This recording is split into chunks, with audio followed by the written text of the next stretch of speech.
রাজশাহী প্রকৌশল ও প্রযুক্তি বিশ্ববিদ্যালয় রুয়েট। তো এই দিন হচ্ছে আমার খুলনা ভার্সিটির এক্সাম ছিল। তো আগের দিন পৌঁছাতে পৌঁছাতে রাত হয়ে গেছিলো রাজশাহী, আসলে দেরিতে রওনা দিছিলাম। এবং সামনে হচ্ছে নয়ন পেট্রোলিয়াম স্টেশন মেবি। তো এটার পাশে কিন্তু রাজশাহী ভার্সিটি, রাজশাহী রুয়েট কিন্তু পাশাপাশি। সো রুয়েটের গেটটা আসলে অনেক সুন্দর, বেশি শুনলাম আরও নাকি ডেভেলপ করতেছে। আর রাতে রাজশাহী শহরটা আসলে অনেক সুন্দর, কারণ বিভাগ বুঝতেই পারতেছেন, রাজশাহী মহানগর।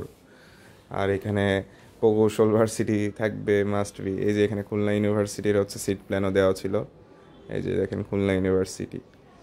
তো এরপর আমার এই বিল্ডিংয়ে আর কি সিট পড়ছিল, এটা হচ্ছে যে মানে লাইব্রেরি বিল্ডিং। হ্যাঁ, library building, main library building, new library building. ওটার মেবি 2 তলা না 5 তলাতে মেবি সিট পড়ছিল। আর এই তো শহীদ জিয়াউর রহমান হল। তো এখানে ছিলাম বন্ধুর ওখানে। এই যে ঢুকতেই দেখলাম অনেক স্টুডেন্টদের বাইকও থাকে। ঢুকে এখানে আবার একটা এখান থেকে কেউ চাইলে ড্রিঙ্কস নিতে পারে। তো এই হচ্ছে শহীদ জিয়াউর রহমান হল, বেশ ভালোই, মোটামুটি আমার বেশ ভালোই লাগছে। ওই যে সোজা গেলে একদম বাথরুম, আর এটা এই রুমে আমি ছিলাম আর কি। তো রুমের ভিতরের পরিবেশ হচ্ছে এরকম।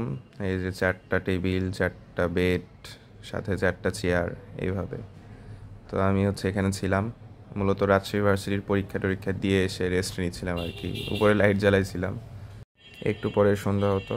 তো এই হচ্ছে আমার বন্ধু, অনেক পরিশ্রমী একজন ছেলে, রুয়েট সিএসি 22 ব্যাচের। সো সে কালকে কুইজ থাকার পরেও আজকে অনলাইনে স্টুডেন্ট পড়াচ্ছে, সকালেও স্টুডেন্ট পড়াইছে।